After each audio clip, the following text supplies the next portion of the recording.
Hello students. और आज हम नया चैप्टर शुरू करने जा रहे हैं। लास्ट चैप्टर में हमने पढ़ा, फोर्थ चैप्टर जो था वो लास्ट क्लास में कंप्लीट हो गया। और आज हम फिफ्थ चैप्टर पर बात कर रहे हैं। फिफ्थ चैप्टर का नाम है अर्थमेटिक प्रोग्रेशन। ठीक है, तो इस टॉपिक पे कुछ रिलेटेड टर्म्स हैं जिनके बारे में हम सबसे पहले बात करें। सीक्वेंस। तो सीक्वेंस क्या होता है? सीक्वेंस का मतलब जैसे हम कहते हैं ना कि उसके सीक्वेंस को फॉलो करो, उसका सीक्वेंस ध्यान से देखो। सीक्वेंस मतलब एक पैटर्न टाइप का होता है जिसके जिसका एक डेफिनेट क्या होता है, ऑर्डर होता है। जैसे 2, 4, 6, 8। तो आपने सीक्वेंस देखा कि सब में क्या हो रहा है, 2 2 प्लस होता जा रहा है। ठीक है, तो इसको हम बोलेंगे सीक्वेंस। जिस पैटर्न को सीक्वेंस फॉलो करता है उसे हम बोलते हैं प्रोग्रेशन। जिस पैटर्न को फॉलो करता है मतलब कि 2 2 प्लस हो रहा है तो ये इसका क्या है, पैटर्न है, तो इसको बोलेंगे हम प्रोग्रेशन। कम भी हो सकता है, ज्यादा भी हो सकता है, कुछ भी हो सकता है। हो सकता है कि ऐसा नंबर हो 6, 4, 2, 0, -2। तो इस टाइम पे क्या होगा कि -2 होता जा रहा है, मतलब कि 2 2 2 2 2 कम होता जा रहा है। तो ये कोई ना कोई पैटर्न फॉलो कर रहा है, इसको बोलते हैं प्रोग्रेशन। तीसरा टर्म आता है जिसके बारे में पढ़ना है, अर्थमेटिक प्रोग्रेशन। जब सीक्वेंस किसी पैटर्न को फॉलो कर रहा है, sequence in which the difference obtained by subtracting any terms from its preceding term it constant throughout it called the arithmetic। जब सेम सीक्वेंस फॉलो करता हो, ठीक है, 3, 9, 12, 15 डॉट डॉट। अब देखो क्या होगा कि अगर हम सेकंड वाले में से फर्स्ट टर्म को माइनस करें, सॉरी यहां 6 और आएगा,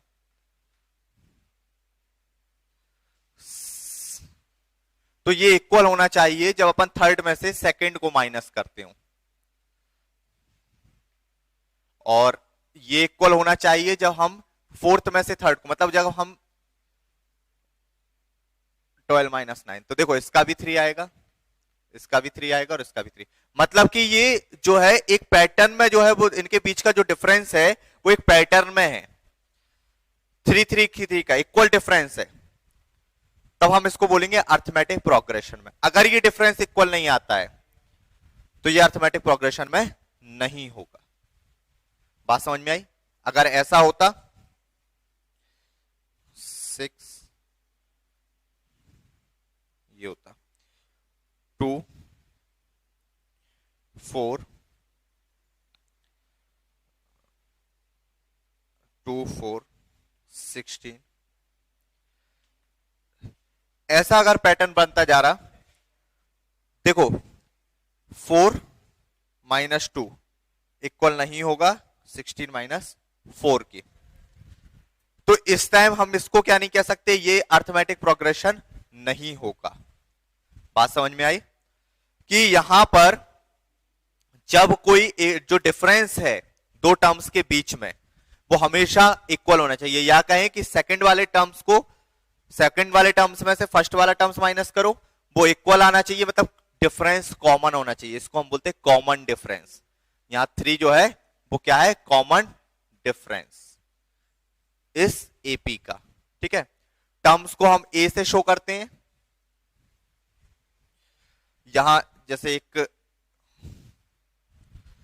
इसी सीक्वेंस को देखेंगे, इस फॉर्मूले का हम यूज करें, इसको बोलते हैं जर्नल टर्म के लिए फॉर्मूला। जर्नल टर्म अगर हम देखें कि इस सीक्वेंस में फोर्थ नंबर पर क्या होगा, फोर्थ नंबर पर एन जो है वो प्लेस को शो करता है, A1 मतलब first term,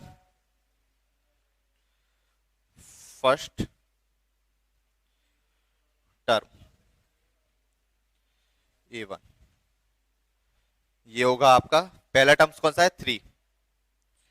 common difference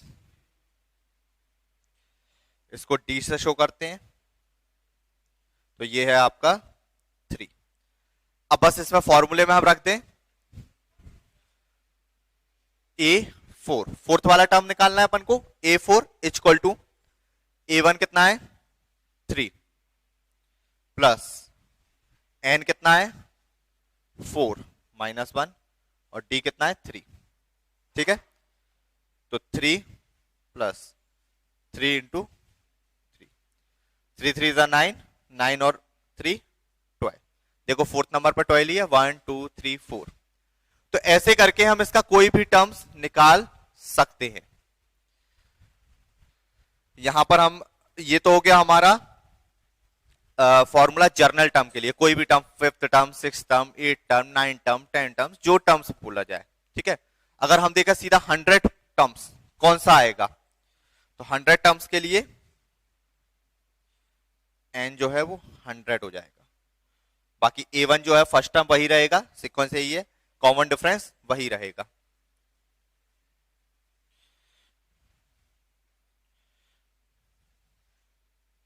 hundred, ठीक है। 99, 99 3 जा 297। तो 100 टर्म्स इसका क्या हो जाएगा, इसका 100 टर्म्स हो जाएगा 300। इस सीक्वेंस को ऐसे ही बढ़ाते रहोगे तो 100 टाइम्स पर क्या पहुंचेगा, 300। तो इस तरीके से हम निकाल सकते हैं। अब अगर बात करें हम सम ऑफ एपी, 5 टर्म्स का सम कितना हो, 10 टर्म्स का सम कितना हो, 2 टर्म्स का सम कितना हो, 3 टर्म्स का सम कितना हो। छोटे टर्म्स के तो हम निकाल ही लेते हैं, बड़े टर्म्स की दिक्कत है। इसके लिए फॉर्मूला यूज होता है एस एन, जितने टर्म्स का करना है वो एन के थ्रू आ जाएगा, n upon 2 2a plus n minus 1 into, ये फॉर्मूला यूज होता है हमें n टर्म्स के सम का। कितने भी टर्म्स होंगे तो यहां पर हम निकाल सकते हैं।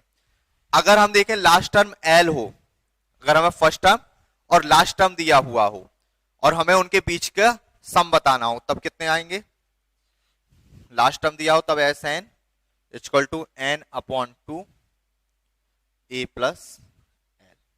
सिर्फ इतना सा फॉर्मूला आपका यूज होगा। ये हो जाता है लास्ट टर्म के लिए फॉर्मूला। अब हम एक्सरसाइज पे आ जाते हैं 5.1।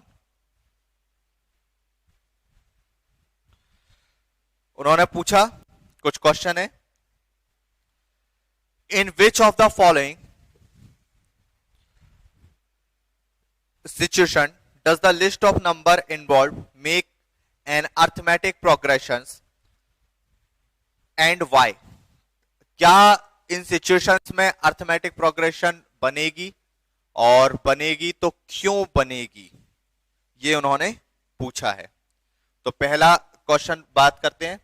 पहला क्वेश्चन है कि the taxi fare after each kilometre when the fair is ₹15 for first kilometre and ₹8 for each kilometre. ठीक है, देखो हम मान लेते हैं कि पहले, सबसे पहले उन्होंने दिया 15 है, प्लस 15। दूसरी बार में कितना लगेगा, 15 प्लस 8। तीसरी बार में 15 प्लस 8 प्लस 8, 8 प्लस होता जा रहा है ना जितने किलोमीटर बढ़ते जा रहे हैं। 15 प्लस 8 प्लस 8 प्लस 8, तो ये हो गया 15, 15 प्लस 8 23, 15 प्लस 8 प्लस 8 तो हो जाएगा 31, 41 और यहां पर 49। इस तरीके का फेयर बढ़ता जा रहा है, तो इसका मतलब ये क्या हो गया, एक अर्थमेटिक प्रोग्रेशन में हो गया। सॉरी 31 आएगा, 30। तो ये क्या हो गया, एक अर्थमेटिक प्रोग्रेशन हो गया। 15 23 कैसे हो गया, चेक कर लेते एक बार। 23 माइनस 15 ये 8 आ गया, ऐसे 31 माइनस 23 ये भी 8 आ गया। कॉमन डिफरेंस सेम है, मतलब ये अर्थमेटिक प्रोग्रेशन में होगा। अगर कॉमन डिफरेंस सेम नहीं होता तो ये अर्थमेटिक प्रोग्रेशन में नहीं होता। Stop digging a well after every meter of digging when it cost ₹150 for first meter and rises ₹50 for each subsequent metre, मतलब कि पहले 150 था, फिर जितना हर मीटर पर 50 रुपीज मिलता जा रहा है, तो दूसरी बार में कितना हो जाएगा 200, तीसरी बार में 250, और ये लगातार एक सीक्वेंस बन जाएगा 150, 200, 250। तो ये जो है वो कॉमन डिफरेंस को फॉलो करेगा और ये आपका यस रहेगा। ठीक है, इसके बाद फोर्थ वाला है, the amount of money in the account every year when rupees 10,000 is deposit at compound interest। Simple interest होता तो एपी फॉलो करता, कॉमन जो आपका कंपाउंड इंटरेस्ट है वो एपी को फॉलो नहीं करता है, क्योंकि वो लगातार इक्वली चेंज नहीं होता है। हर साल जो है वो आपके इंटरेस्ट पर इंटरेस्ट बढ़ता जाता है, तो इसकी वजह से जो है वो कॉमन डिफरेंस नहीं रहेगा। ठीक है, इसको सॉल्व करके देख लेना। चलिए,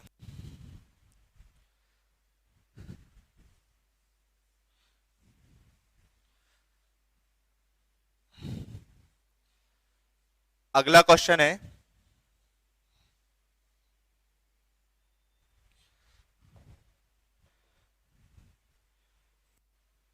अगला क्वेश्चन है आपका कि for the following APs right the first term and the common difference. AP के लिए फर्स्ट टर्म और कॉमन डिफरेंस बताइए। ठीक है, सबसे पहले सीक्वेंस दिया हुआ है,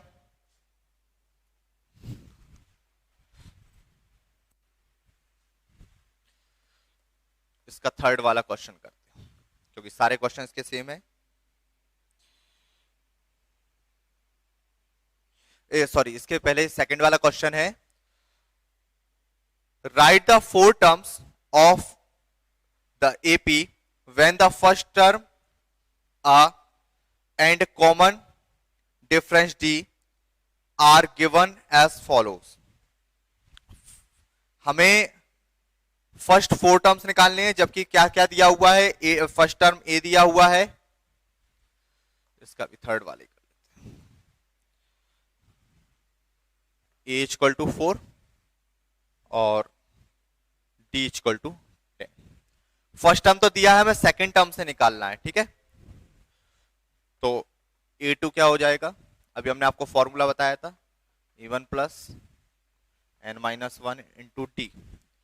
तो a2 कितना होगा, a1 कितना है 4, एंड टू टर्म्स यूज होना है सेकंड टर्म, तो 2 माइनस 1, और d कितना है 10, तो 4 प्लस 1 इंटू 10, तो 4 प्लस 10 इक्वल टू 40। ठीक है, सेकेंड टर्म अगर एक सीक्वेंस हम इसको डायरेक्ट भी लिख लें तो कुछ इस तरीके से होगा, a1 a2 के लिए यूज होगा a1 प्लस डी, a3 के लिए यूज होगा a1 प्लस 2d, और a4 के लिए यूज होगा a1 प्लस 3d।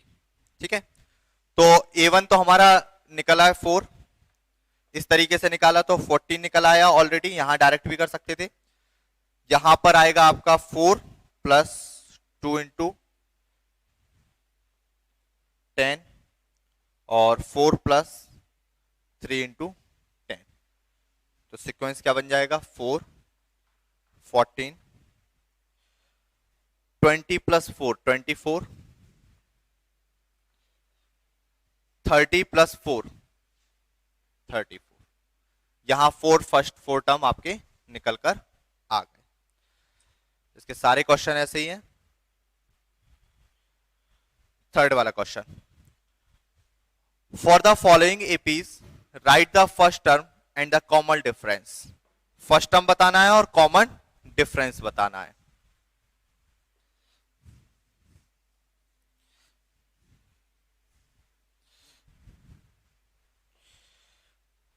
इसका थर्ड वाला, फोर्थ वाला करते इसका।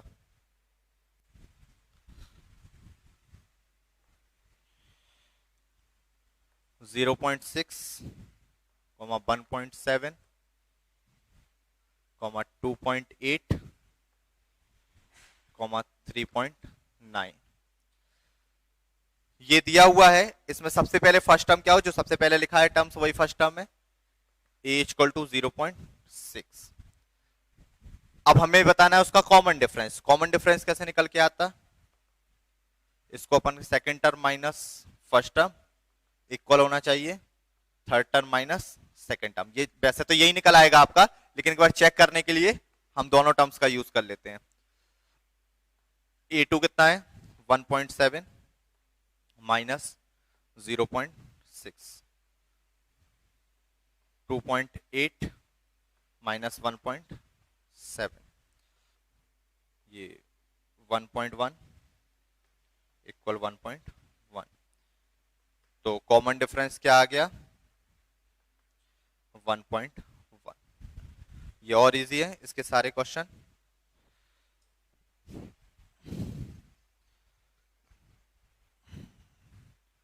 फोर्थ वाला, which of the following are APs? If they form an AP, find the common difference D and write 3 more terms. इनमें से कौन AP है? यदि AP है तो उसका कॉमन डिफरेंस क्या होगा और आगे के 3 टर्म्स बताना है। तो पहला वाला सॉल्व करोगे वही, second term minus first term equal होना चाहिए third term minus second term के। अगर फॉलो करता है तो एपी होगा, अदरवाइज नहीं होगा। तो इसका थर्ड वाला फॉलो करते हैं।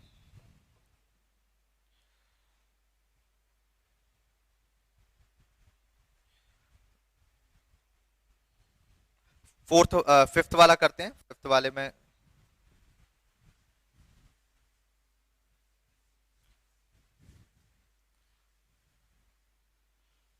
फोर्थ का फिफ्थ वाला,